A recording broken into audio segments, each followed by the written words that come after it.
বিসমিল্লাহির রহমানির রহিম।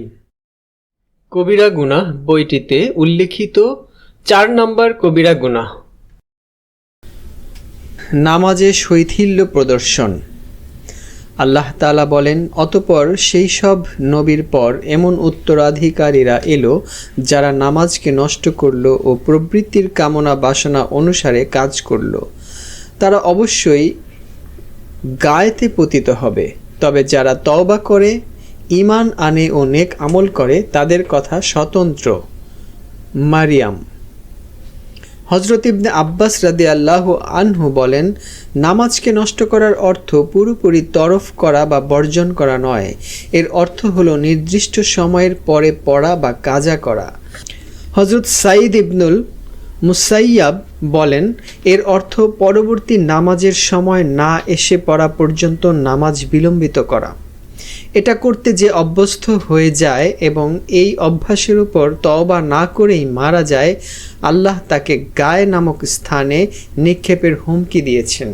এটি দোজখের অত্যন্ত নীচ ও নোংরা একটি গহ্বরের নাম। আরেকটি আয়াতে আল্লাহ বলেছেন, সেই সকল নামাজীর জন্য ওয়েল যারা নিজেদের নামাজের ব্যাপারে শিথিল, অর্থাৎ আলসেমি ও গড়িমসি করে। হযরত সাদ বিন আবি ওয়াক্কাস বলেন, আমি রাসূল সাল্লাল্লাহু আলাইহি ওয়াসাল্লামকে জিজ্ঞাসা করেছিলাম যে এই শিথিলতা কি। তিনি বললেন, নির্দিষ্ট সময় থেকে বিলম্বিত করা। তাদেরকে নামাজি বলা হয়েছে, কিন্তু উদাসীনতা ও বিলম্বের কারণে তাদেরকে ওয়েল এর হুমকি দেওয়া হয়েছে। ওয়েল অর্থ আযাবের কঠোরতা। কারো কারো মতে ওয়েল হচ্ছে জাহান্নামের এমন উত্তপ্ত একটি জায়গা যেখানে পৃথিবীর সমস্ত পাহাড় পর্বত ফেলে দিলেও তা তীব্র দহনে গলে যাবে। তওবা ও অনুতাপ সহকারে ক্ষমা না চাইলে নামাজ কাজাকারী ও নামাজে আলস্যকারীর জন্য এই জায়গা বাসস্থান হিসাবে নির্ধারিত রয়েছে। আল্লাহ তাআলা অন্য আয়াতে বলেছেন, হে মুমিনগণ, তোমাদের ধন সম্পদ ও সন্তান সন্ততি যেন তোমাদের আল্লাহর স্মরণ থেকে উদাসীন করে না দেয়। যে ব্যক্তি তা করবে সে ক্ষতিগ্রস্ত হবে। তাফসীরকারকগণ বলেছেন, উক্ত আয়াতে আল্লাহর স্মরণ দ্বারা 5 ওয়াক্তের নামাজকে বোঝানো হয়েছে। কাজেই কেউ যদি নিজের অর্থ উপার্জন সংক্রান্ত কর্মকাণ্ডে যথা ব্যবসা বাণিজ্য ও সন্তানাদি সংক্রান্ত ব্যস্ততায় সময় মতো নামাজ না পড়ে তবে সে ক্ষতিগ্রস্ত হবে। রাসূল সাল্লাল্লাহু আলাইহি ওয়াসাল্লাম বলেছেন, কিয়ামতের দিন বান্দার যে কাজ সম্পর্কে সর্বপ্রথম হিসাব নিকাশ নেওয়া হবে তা হচ্ছে নামাজ।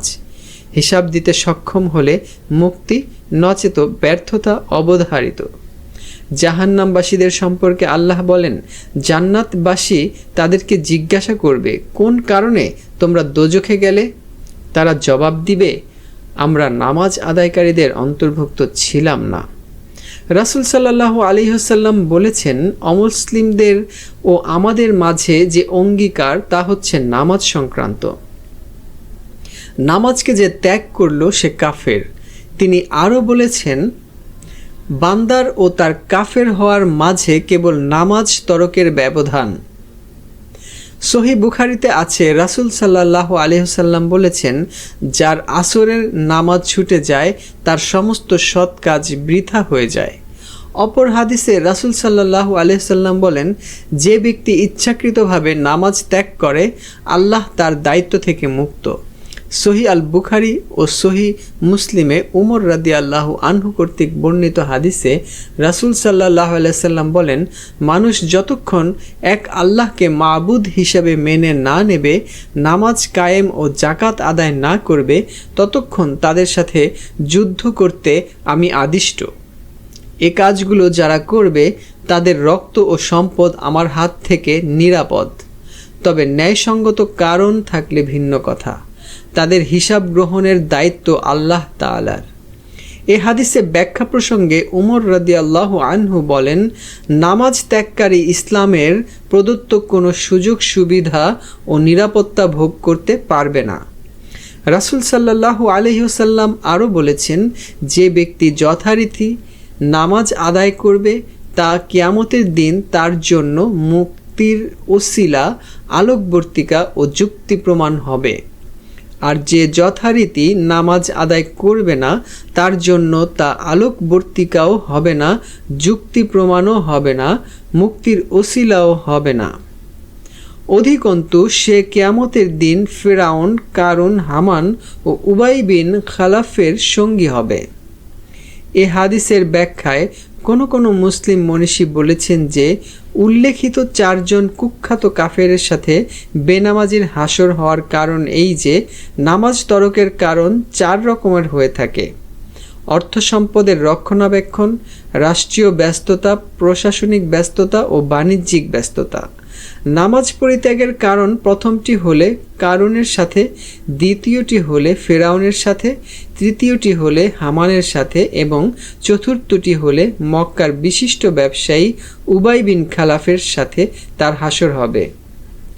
বাইহাকি কর্তৃক ওমর রাদিয়াল্লাহু আনহু থেকে বর্ণিত যে এক ব্যক্তি রাসূল সাল্লাল্লাহু আলাইহি ওয়াসাল্লামের নিকট এসে বলল, হে রাসূল, ইসলামের কোন কাজ আল্লাহর নিকট বেশি প্রিয়?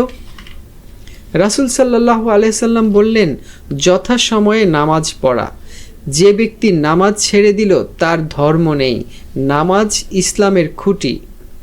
ওমর রাদিয়াল্লাহু আনহু যখন আততায়ীর আঘাতে আহত হলেন তখন তাকে জানানো হলো যে, হে আমিরুল মুমিনিন, নামাজের সময় উপস্থিত। তিনি বললেন, হ্যাঁ, আমি নামাজ পড়ব। নামাজ যে ছেড়ে দেয় ইসলামের সাথে তার কোনো সম্পর্ক নেই। অতঃপর তিনি নামাজ পড়লেন। তখনও তার ক্ষতস্থান থেকে রক্ত গড়িয়ে পড়ছিল। বিশিষ্ট তাবিঈ যিনি রাসূলুল্লাহ সাল্লাল্লাহু আলাইহি ওয়াসাল্লামকে দেখেননি কিন্তু সাহাবীর সাক্ষাৎ পেয়েছেন তাকে তাবিঈ বলা হয়। আব্দুল্লাহ বিন শাকিফ রাহমাতুল্লাহি আলাইহি বলেন, রাসূল সাল্লাল্লাহু আলাইহি ওয়াসাল্লামের সাহাবীগণ নামাজ ছাড়া আর কোনো কাজকে ছেড়ে দিলে মানুষ কাফের হয়ে যায় বলে মনে করতেন না।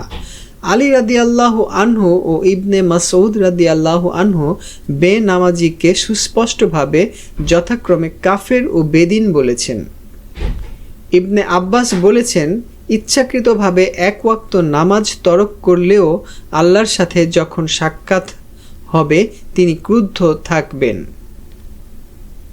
রাসূল সাল্লাল্লাহু আলাইহি ওয়াসাল্লাম বলেছেন, যে ব্যক্তি বেনামাজি হয়ে আল্লাহর কাছে যাবে তার অন্যান্য সৎ কাজকে আল্লাহ গ্রহণ করবেন না।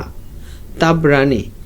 ইমাম ইবনে হাজম বলেছেন, আল্লাহর সাথে শরিক করা ও অন্যায়ভাবে কোনো মুমিনকে হত্যা করার পরেই সবচেয়ে বড় গুনাহর কাজ হলো নামাজ তরক করা। রাসূল সাল্লাল্লাহু আলাইহি ওয়াসাল্লাম আরও বলেছেন, কোনো বান্দা যখন প্রথম ওয়াক্তে নামাজ পড়ে তখন সেই নামাজ একটি আলোক রশ্মি ছুটতে ছুটতে আরশ পর্যন্ত পৌঁছে যায়। অতঃপর কিয়ামত পর্যন্ত দোয়া করতে থাকে যে, তুমি যেমন আমাকে রক্ষা করেছ আল্লাহ তেমন তোমাকে রক্ষা করুন। তাবরানী। রাসূল সাল্লাল্লাহু আলাইহি ওয়াসাল্লাম বলেছেন, আল্লাহ তাআলা 3 ব্যক্তির দোয়া কবুল করেন না। 1, যাকে জনগণ অপছন্দ করা সত্ত্বেও তাদের নেতা হয়ে জেকে বসে। যে কোনো স্বাধীন ব্যক্তির স্বাধীনতা হরণ করে। যে ব্যক্তি নির্দিষ্ট সময়ে অতীত হওয়ার পর নামাজ পড়ে। আবু দাউদ। রাসূল সাল্লাল্লাহু আলাইহি ওয়াসাল্লাম আরও বলেন, যে ব্যক্তি বিনা ওজরে 2 নামাজ একত্রে পড়ে সে এক মস্ত বড় কবিরা গুনাহ করে। হাকিম। আবু দাউদে বর্ণিত যে রাসূল সাল্লাল্লাহু আলাইহি ওয়াসাল্লাম বলেছেন, কোনো বালকের 7 বছর বয়স হলেই তাকে নামাজ পড়তে আদেশ দাও, আর 10 বছর বয়স হলে তাকে সেজন্য প্রহার করো ও বিছানা আলাদা করে দাও।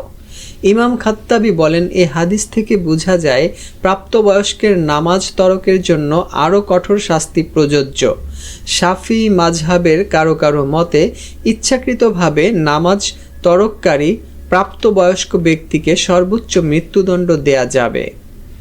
ইমাম মালিক, শাফি ও ইমাম আহমদের মতে সে হত্যাযোগ্য। ইব্রাহিম নাখউই, আইয়ুব সাখতিয়ানি, আবদুল্লাহ ইবনুল মুবারক, আহমদ ইবনে হাম্বল ও ইসহাক বিন রাওহের মতে বিনা ওজরে স্বেচ্ছায় নামাজ তরককারীকে নামাজের ওয়াক্ত শেষ হওয়ার পর কাফের গণ্য করতে হবে। একটি হাদিসে বর্ণিত আছে যে যে ব্যক্তি 5 ওয়াক্ত ফরজ নামাজ যথারীতি আদায় করবে, আল্লাহ তাকে 5টি মর্যাদা দান করবেন। প্রথম, তার দারিদ্র্য দূর করবেন। দ্বিতীয়ত, তাকে কবরের আযাব থেকে মুক্তি দেবেন। তৃতীয়ত, তার আমলনামা ডান হাতে দেবেন। চতুর্থত, বিদ্যুৎ বেগে তাকে পুলসিরাত পার করাবেন। পঞ্চমত, তাকে বিনা হিসাবে জান্নাতে প্রবেশ করাবেন। আর যে ব্যক্তি নামাজের ব্যাপারে শৈথিল্য দেখাবে, আল্লাহ তাকে 14টি শাস্তি দেবেন। এর মধ্যে 5টি দুনিয়ার জীবনে, 3টি মৃত্যুর সময়, 3টি কবরে এবং 3টি কবর থেকে পুনরুজ্জীবিত হওয়ার সময়। দুনিয়ার 5টি হলো, তার জীবন থেকে বরকত উঠে যাবে, তার মুখমণ্ডল থেকে সৎ লোক সুলভ উজ্জ্বলতা দূর হয়ে যাবে, তার কোনো নেক আমলের প্রতিদান দেয়া হবে না, তার কোনো দোয়া কবুল হবে না এবং নেককার লোকদের দোয়া থেকে সে বঞ্চিত হবে। আর মৃত্যুর সময়ের 3টি শাস্তি হলো, সে অপমানিত হয়ে মারা যাবে, ক্ষুধার্ত অবস্থায় মারা যাবে, এত পিপাসিত অবস্থায় মারা যাবে যে সারা দুনিয়ার সমুদ্রের পানি পান করলেও তার পিপাসা মিটবে না। কবরে থাকাকালে যে 3টি শাস্তি সে ভোগ করবে তা হলো, তার কবর সংকুচিত হয়ে তাকে এত জোরে পিষ্ট করবে যে এক পাশের পাঁজরের হাড় ভেঙে অপর পার্শ্বে চলে যাবে। তার কবর এমনভাবে আগুন দিয়ে ভরে দেওয়া হবে যে রাত দিন তা জ্বলতে থাকবে এবং তাকে কিয়ামত পর্যন্ত একটি বিষধর সাপ দংশন করতে থাকবে। আর কবর থেকে বেরুবার সময় যে 3টি শাস্তি সে ভোগ করবে তা হলো, তার হিসাব কঠিন হবে, আল্লাহকে সে ক্রুদ্ধ দেখতে পাবে এবং সে জাহান্নামে প্রবেশ করবে। অন্য রেওয়ায়েতে আছে যে কিয়ামতের দিন তার কপালে 3টে কথা অঙ্কিত থাকবে। একটি কথা হবে, হে আল্লাহর হক বিনষ্টকারী। দ্বিতীয় কথাটি হবে, হে আল্লাহর গজবের উপযুক্ত ব্যক্তি। তৃতীয় কথাটি হবে, তুমি পৃথিবীতে যেমন আল্লাহর অধিকার দাওনি, আজ তেমনি আল্লাহর রহমত থেকে বঞ্চিত হবে। ইবনে আব্বাস রাদিয়াল্লাহু আনহু থেকে বর্ণিত যে কিয়ামতের দিন এক ব্যক্তিকে আল্লাহর সামনে দাঁড় করিয়ে জাহান্নামে যাওয়ার আদেশ দেয়া হবে। সে জিজ্ঞাসা করবে, হে আমার প্রতিপালক, কি কারণে? আল্লাহ বলবেন, নামাজ নির্ধারিত সময়ের পরে পড়া ও আমার নামে মিথ্যা কসম খাওয়ার কারণে। একবার রাসূল সাল্লাল্লাহু আলাইহি ওয়াসাল্লাম বললেন, হে আল্লাহ, আমাদের মধ্যে কাউকে বঞ্চিত হতভাগা বানিও না।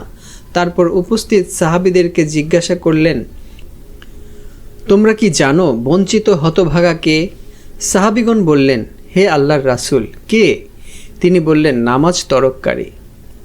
অপর এক হাদিসে আছে যে কিয়ামতের দিন সর্বপ্রথম যাদের মুখ কালো হবে তারা হলো নামাজ তরককারী।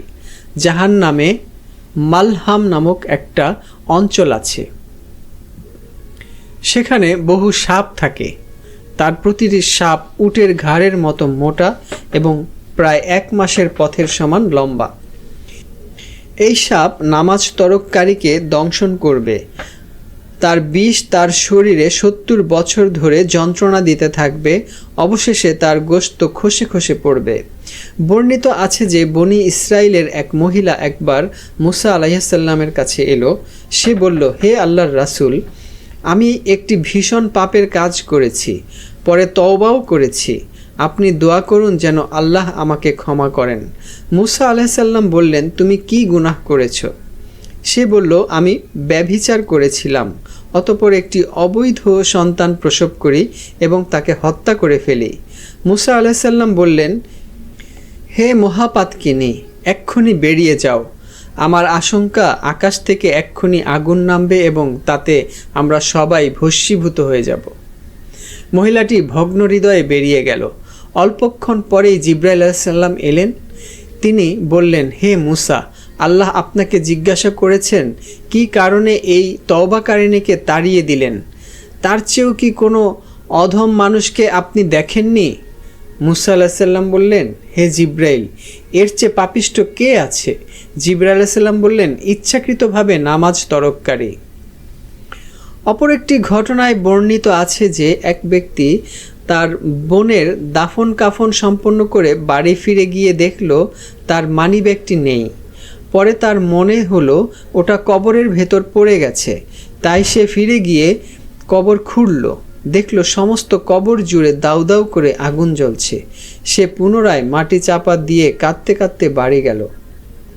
তার মায়ের কাছে সমস্ত ঘটনা জানালে তিনি বললেন, মেয়েটি নামাজের ব্যাপারে আলসেমি করত এবং সময় গড়িয়ে গেলে নামাজ পড়ত। বিনা ওজনে নামাজ কাজা করলে যদি এরূপ পরিণতি হতে পারে, তাহলে বেনামাজির পরিণাম কত ভয়াবহ হতে পারে তা ভাবতেও গা শিউরে ওঠে। শুধু নির্ধারিত সময়ের মধ্যে নামাজ পড়াই যথেষ্ট নয়, নামাজকে সুষ্ঠুভাবে ও বিশুদ্ধভাবে পড়াও জরুরি। নচেত অশুদ্ধ নামাজ পড়া নামাজ না পড়ারই সমতুল্য। বুখারী ও মুসলিম শরীফে বর্ণিত আছে যে একদিন এক ব্যক্তি মসজিদে নববীতে প্রবেশ করল। রাসূল সাল্লাল্লাহু আলাইহি সাল্লাম তখন মসজিদেই বসেছিলেন। লোকটি নামাজ পড়ল, অতঃপর রাসূল সাল্লাল্লাহু আলাইহি সাল্লামের কাছে এসে সালাম করল। তিনি সালামের জবাব দিয়ে বললেন, তুমি ফিরে যাও এবং নামাজ পড়ো, কারণ তুমি নামাজ পড়োনি। সে চলে গেল এবং আগের মতো আবার নামাজ পড়ে রাসূল সাল্লাল্লাহু আলাইহি সাল্লামের কাছে এসে সালাম করল। তিনি সালামের জবাব দিয়ে আবারও বললেন, তুমি ফিরে যাও এবং নামাজ পড়ো, কেননা তুমি নামাজ পড়োনি। এরূপ 3 বার নামাজ পড়ার পর লোকটি বলল, হে আল্লাহর রাসূল, আমি এর চেয়ে ভালোভাবে নামাজ পড়তে পারি না, আমাকে শিখিয়ে দিন।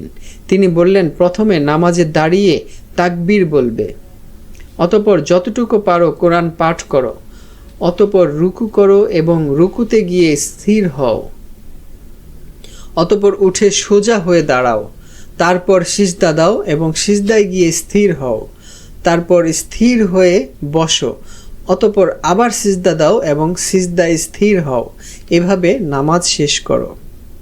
পবিত্র কোরআনে আছে সেই সব নামাজির জন্য ওয়েল নির্ধারিত যারা নামাজে শৈথিল্য প্রদর্শন করে।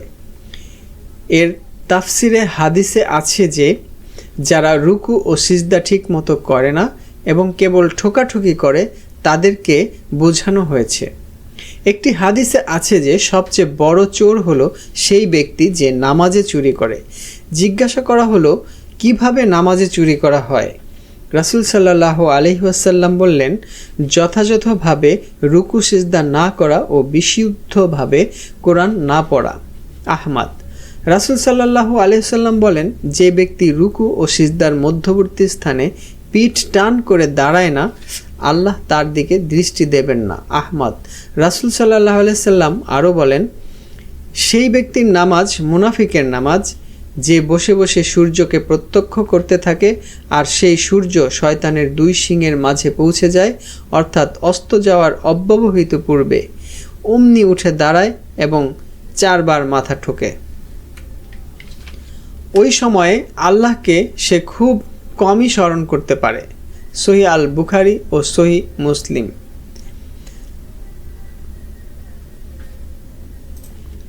আবু মুসা রাদিয়াল্লাহু আনহু থেকে বর্ণিত যে একদিন রাসূল সাল্লাল্লাহু আলাইহি ওয়াসাল্লাম তার সঙ্গীদের নিয়ে নামাজ পড়ে বসলেন।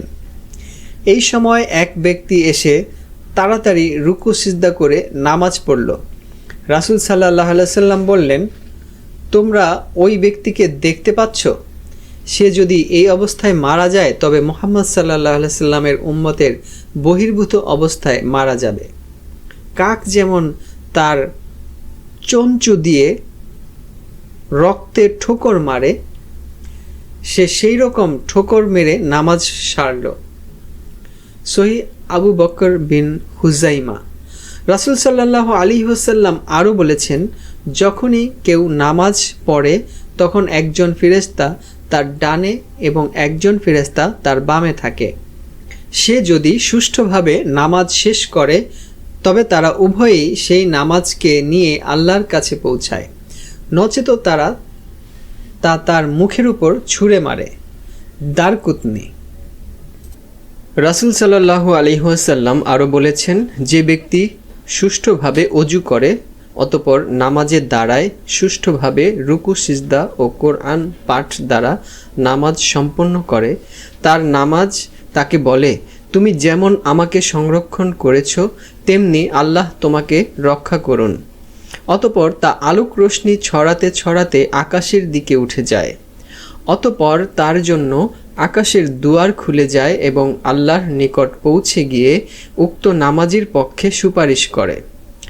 আর যখন রুকু, সিজদা ও কোরআন পাঠ সুষ্ঠুভাবে করে না, তখন নামাজ তাকে বলে, তুমি যেমন আমাকে নষ্ট করলে, আল্লাহ তেমনি তোমাকে নষ্ট করুক।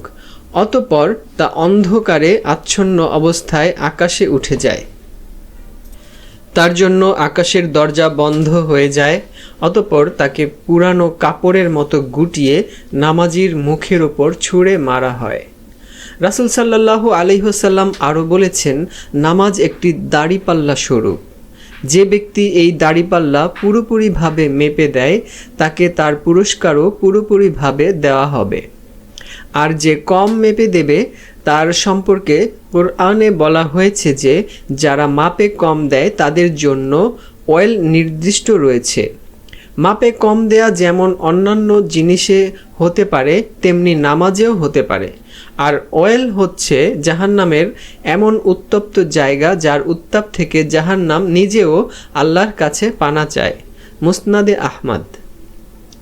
রাসূল সাল্লাল্লাহু আলাইহি ওয়াসাল্লাম বলেছেন, সিজদার সময় তোমরা মুখমণ্ডল, নাক ও 2 হাত মাটিতে রাখবে, কেননা আল্লাহ তাআলা আমাকে 7টি অঙ্গ দিয়ে সিজদা করতে আদেশ দিয়েছেন: কপাল, নাক, 2 হাতের তালু, 2 হাঁটু ও 2 পায়ের পিঠ। সিজদার সময় কাপড় ও চুল সামলাতে নিষেধ করেছেন। যে ব্যক্তি প্রতিটি অঙ্গ প্রত্যঙ্গকে তার অধিকার না দিয়ে নামাজ পড়ে, তাকে সংশ্লিষ্ট অঙ্গ পুরো নামাজের সময়টা ধরে অভিশাপ দিতে থাকে। সহিহ আল বুখারী ও সহিহ মুসলিম। হযরত হুযায়ফা এক ব্যক্তিকে দেখলেন ভালোভাবে রুকু সিজদা না করে নামাজ পড়ছে। তিনি তাকে জিজ্ঞাসা করলেন, এভাবে কতদিন যাবৎ নামাজ পড়ছ? সে বলল, 40 বছর। তিনি বললেন, তুমি 40 বছর যাবৎ কোনো নামাজই পড়নি। এই অবস্থায় মারা গেলে তুমি অমুসলিম অবস্থায় মারা যাবে। ইমাম হাসান বসরি বলতেন, হে আদম সন্তান, নামাজ যদি তোমার কাছে গুরুত্বহীন কাজ হয়, তাহলে ইসলামের আর কোন কাজটি তোমার কাছে গুরুত্বপূর্ণ হবে? অথচ রাসূল সাল্লাল্লাহু আলাইহি ওয়াসাল্লাম বলেছেন, কিয়ামতের দিন বান্দা সর্বপ্রথম নামাজ সম্পর্কেই জিজ্ঞাসিত হবে।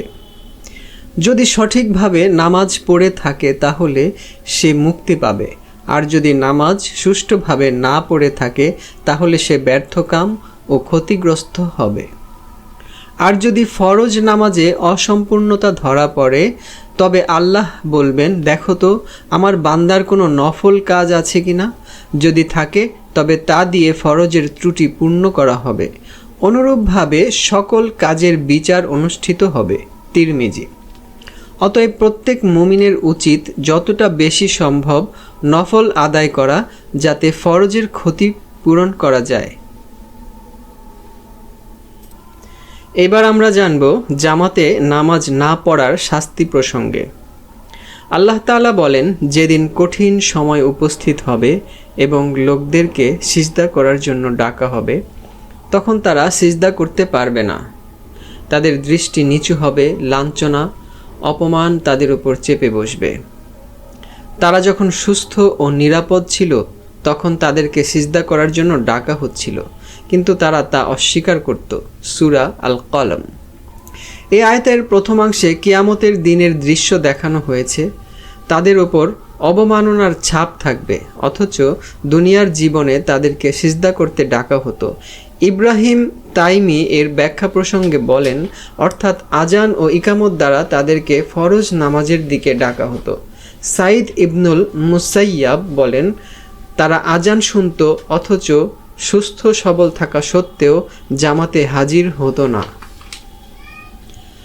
কাব আল আহবার রাদিয়াল্লাহু আনহু বলেন, এ আয়াত কেবলমাত্র নামাজের জামাতে অনুপস্থিত থাকা লোকদের প্রসঙ্গে নাজিল হয়েছিল।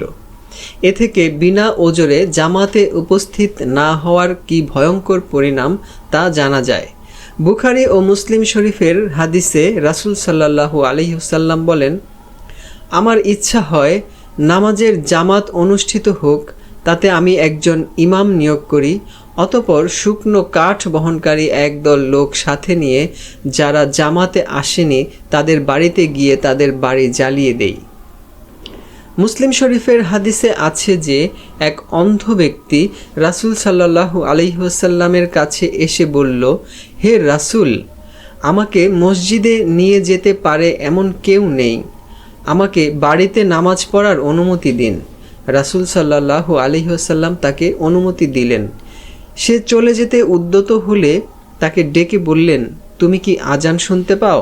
সে বলল, হ্যাঁ। তিনি বললেন, তাহলে মসজিদে যাবে। এই হাদিসটি আবু দাউদ শরীফে এভাবে এসেছে যে আমর ইবনে উম্মে মাকতুম রাসূল সাল্লাল্লাহু আলাইহি ওয়াসাল্লামের কাছে এলেন। তিনি বললেন, হে রাসূল, মদিনা অনেক হিংস্র জীবজন্তুতে পূর্ণ শহর, আমি চোখে দেখি না, বাড়িও অনেক দূর। আমাকে মসজিদে নিয়ে যেতে পারে এমন একজন আছে বটে, তবে সে আমার উপযুক্ত নয়। আমি কি বাড়িতে নামাজ পড়তে পারি? রাসূল সাল্লাল্লাহু আলাইহি ওয়াসাল্লাম বললেন, তুমি কি আজান শুনতে পাও? তিনি বললেন, হ্যাঁ পাই। রাসূল সাল্লাল্লাহু আলাইহি ওয়াসাল্লাম বললেন, তাহলে তুমি মসজিদে যাবে, আমি তোমাকে বাড়িতে নামাজ পড়ার অনুমতি দিতে পারি না। এই হাদিস থেকে বোঝা যায় যে একজন সুস্থ মানুষের পক্ষে জামাতে হাজির না হওয়া কোনো ক্রমেই বৈধ হতে পারে না। কেননা রাসূল সাল্লাল্লাহু আলাইহি ওয়াসাল্লাম একজন অন্ধ ব্যক্তিকেও বাড়িতে নামাজ পড়ার অনুমতি দেননি।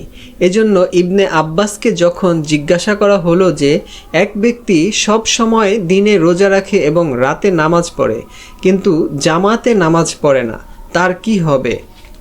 তিনি বললেন, এরূপ করতে থাকা অবস্থায় মারা গেলে সে জাহান্নামে যাবে। তিরমিজি। রাসূল সাল্লাল্লাহু আলাইহি ওয়াসাল্লাম বলেছেন, যে ব্যক্তি নামাজের ডাক শুনল কিন্তু কোনো ওজর না থাকা সত্ত্বেও জামাতে হাজির হলো না, তার একাকী পড়া নামাজ কবুল হবে না। জিজ্ঞাসা করা হলো যে কী ধরনের ওজর? রাসূল সাল্লাল্লাহু আলাইহি ওয়াসাল্লাম বললেন, রোগ অথবা বিপদের আশঙ্কা। আবু দাউদ। রাসূল সাল্লাল্লাহু আলাইহি ওয়াসাল্লাম বলেছেন, 3 ব্যক্তিকে আল্লাহ অভিসম্পাত করেছেন। 1, যে ব্যক্তি জনগণের ইচ্ছার বিরুদ্ধে তাদের নেতা হয়। 2, যে নারীর উপর স্বামী অসন্তুষ্ট থাকা অবস্থায় রাত অতিবাহিত হয়ে যায়। 3, যে আজান শুনেও জামাতে যায় না।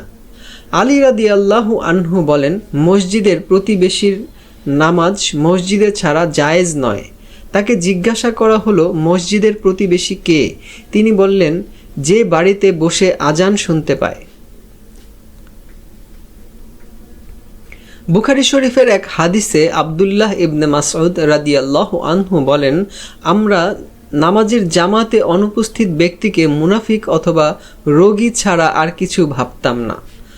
ইবনে ওমর রাদিয়াল্লাহু আনহু জানান যে একবার ওমর রাদিয়াল্লাহু আনহু তার খেজুরের বাগান দেখতে গিয়েছিলেন।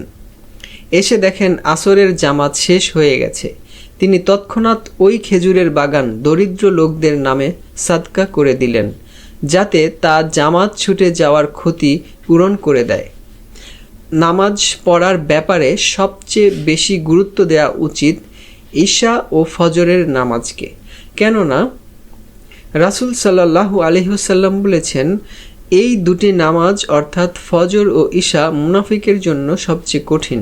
এই দুটি নামাজ জামাতে পড়ার সওয়াব কত তা জানলে লোকেরা কিছুতেই তা ত্যাগ করত না। সহিহ আল বুখারী।